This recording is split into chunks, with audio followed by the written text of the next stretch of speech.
Bonjour. Aujourd'hui, nous allons parler des questions liées à la santé publique. Nous sommes concernés en tant que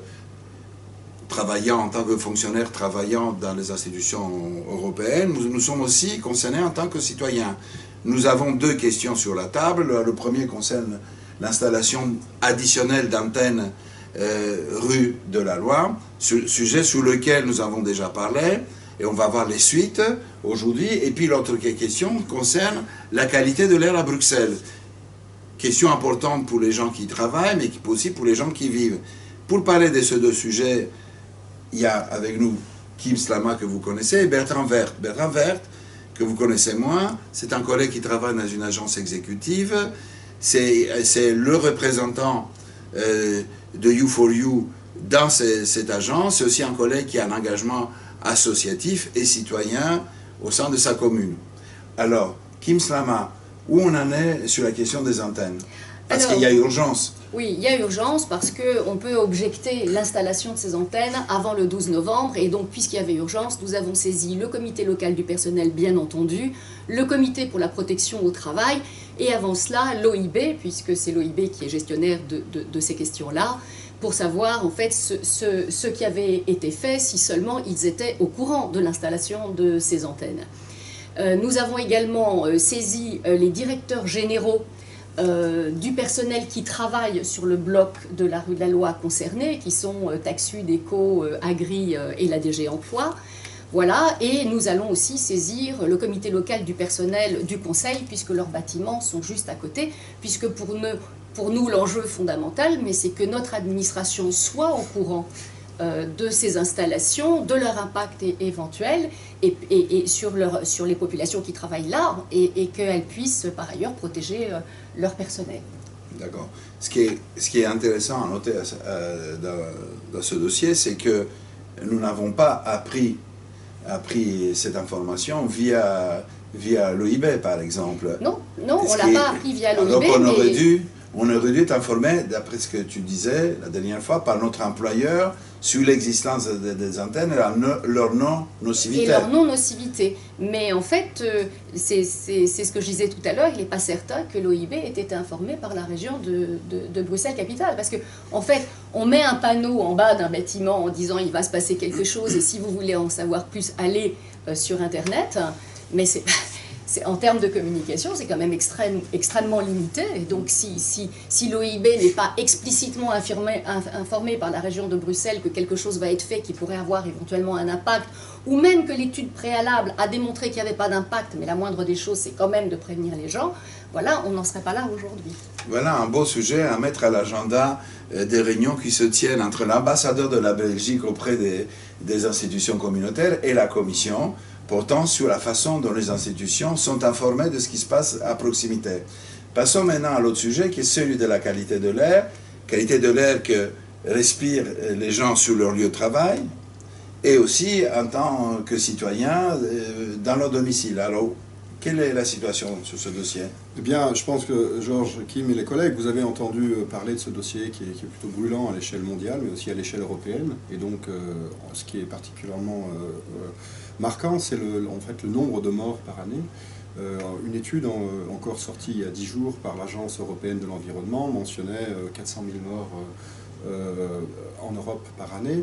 On sait par ailleurs qu'ici, en Belgique, et à Bruxelles en particulier, on le sait grâce à une étude européenne issue du FP7, du programme de recherche, l'étude APECOM, qui a été menée par des universitaires bruxellois et en particulier la professeure Catherine Boulan de l'ULB, donc professeure de santé publique.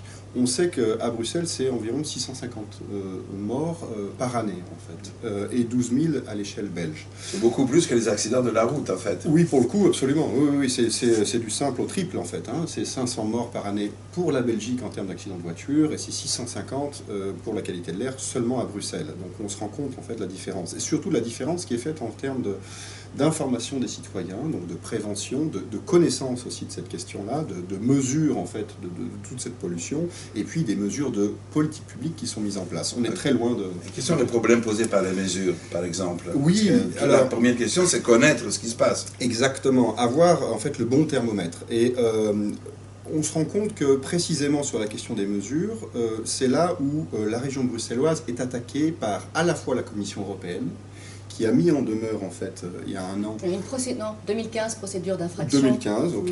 Il y a 2 ans, procédure d'infraction de la région bruxelloise, mais aussi de l'État belge. Et puis, ça, c'est l'aspect institutionnel. Et l'aspect plus société civile, il y a des citoyens bruxellois qui se sont mobilisés et qui ont de la même façon attaqué en justice, en fait, devant la justice belge, la région bruxelloise. Précisément sur cette mauvaise mesure de la qualité de l'air. Donc, ils expliquent en fait que les 12 stations existantes sur la région bruxelloise, en fait, il n'y en a que 10 qui fonctionnent. Les 2 qui ne fonctionnent pas au jour d'aujourd'hui, c'est celle du Parlement européen et celle de la rue Béliard. Et donc, on est directement concerné. Ah, oui. Celle de Arlois, elle a été rebranchée après plusieurs années où elle était débranchée. Celle d'Arlois, elle est à quelques mètres d'ici. Et donc, ils expliquent en fait que ces quelques stations de mesure ne mesurent pas correctement les pics de pollution. Et précisément, comme l'explique la directive 2008 sur la qualité de l'air, on ne mesure pas au plus près, en fait, de là où les populations, où les gens sont les plus exposés. Et les mesures existantes démontrent déjà que la situation est préoccupante. Exactement. Donc on voit déjà, malgré le fait que le thermomètre soit de mauvaise qualité, on se rend compte que plusieurs fois par année, donc il y a plusieurs jours dans l'année, une trentaine, une quarantaine de jours, où certains polluants en fait sont dépassés par rapport aux normes de la directive européenne. Ce qui est important de dire, c'est que de la part de tous les experts mondiaux et européens, on observe qu'ils critiquent en fait une certaine pauvreté ou manque d'ambition de cette même directive européenne. Et il faut savoir que l'OMS, l'Organisation mondiale de la santé, est beaucoup plus restrictive. Donc ce qu'on se rend compte, c'est que de la part des spécialistes, on dit la directive européenne n'est pas assez précise, mais quand on regarde sur le terrain, on la dépasse déjà assez fortement. Donc si on avait le barème OMS, on serait encore plus effrayé par la mesure. Alors que faut-il faire dans l'immédiat? Oui, alors, dans l'immédiat, il se trouve que la procédure en justice de ces 5 citoyens bruxellois, il va y avoir une dernière audience qui a lieu le 16 novembre prochain. Et en fait, toute la société civile, les ONG, en fait, organisent un rassemblement à 18h le 16 novembre, donc le 16 novembre à 18h devant le palais de justice pour apporter notre soutien symbolique en fait à ces 5 citoyens. Ça c'est une première chose. Deuxième chose, vous pouvez en fait signer la pétition qu'ils ont lancée il y a déjà 1 an et demi, qui a obtenu 7000 signatures à ce jour, et dès que vous signez la pétition, une lettre que vous trouverez sur le site donc, de Bruxelles Air Propre, eh bien, est envoyée aux autorités bruxelloises pour leur demander précisément d'être beaucoup plus ambitieux en termes de mesures de la pollution, mais aussi des mesures de politique publique. Et de dire par exemple que la Low Emission Zone, zone de basse émission qui sera mise en place à partir de janvier 2018 dans les semaines qui viennent, en fait c'est un premier pas, c'est une première chose, mais c'est pas du tout assez ambitieux. Et là, peut-être qu'il y a un message qui peut être relayé à notre propre autorités européennes, et peut-être qu'on pourrait plus faire pour s'encourager, nous, les collègues des institutions européennes, à bouger autrement dans la ville. Donc si on est très concerné par cette question, et comment ne pas l'être, alors tous devant le palais de justice le 16 novembre à 18h, c'est ça Bertrand? Exactement. Et voilà, aussi, incitons les organes paritaires qui existent au sein de la représentation du personnel, le CPPT ou le comité local du personnel, à entreprendre aussi des actions de sensibilisation en direction de nos autorités. Alors merci à tous les deux pour ces informations qui sont utiles et sur lesquelles nous allons revenir. Je voudrais finir notre émission aujourd'hui par vous informer de la tenue de 2 conférences sur le même sujet.